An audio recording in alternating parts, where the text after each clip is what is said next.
దాన్ని మనం పరిశీలన చేసి చూస్తే తప్ప మనకు అర్థం కాదు.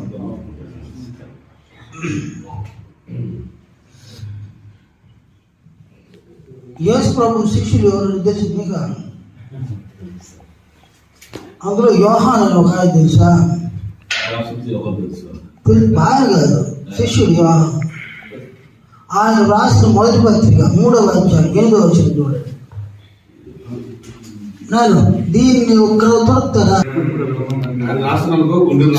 యోహాను రాసిన మొదటి పత్రిక 3వ అధ్యాయం 8వ వచనం.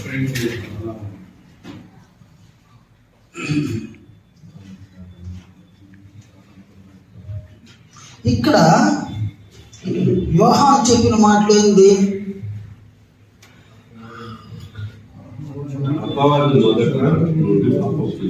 అపవాది. అపవాది అంటే ఎవరు? అపవాది మొదటి నుండి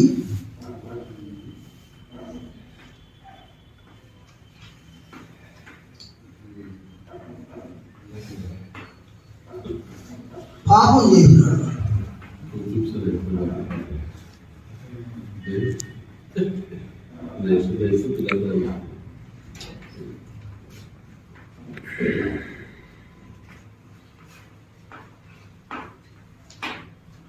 అంటే అపవాది మొదటి నుండి పాపం చేస్తున్నాడు అంటే దాని అర్థం ఏంటంటే మొదటి నుండి అంటే ఏంటి?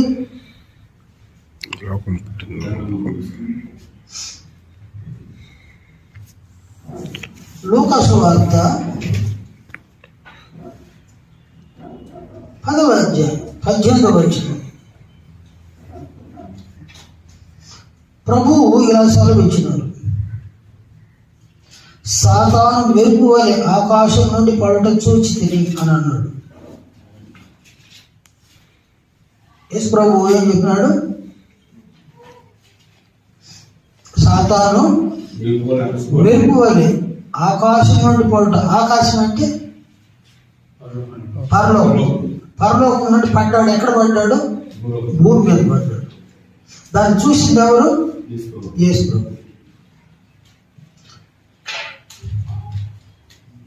అంటే ఏదైతే తోటలో కనిపిస్తాడు సాతానుడు, అక్కడికి వచ్చినాడు. ఎట్ట వచ్చినాడు? ఆయన పంపిస్తూ వచ్చినాడా? తోసేస్తే పడ్డాడా?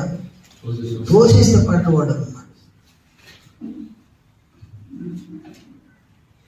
అతడు తోసేయడానికి కారణం ఏంది? అతడు మొదటి నుండి అంటే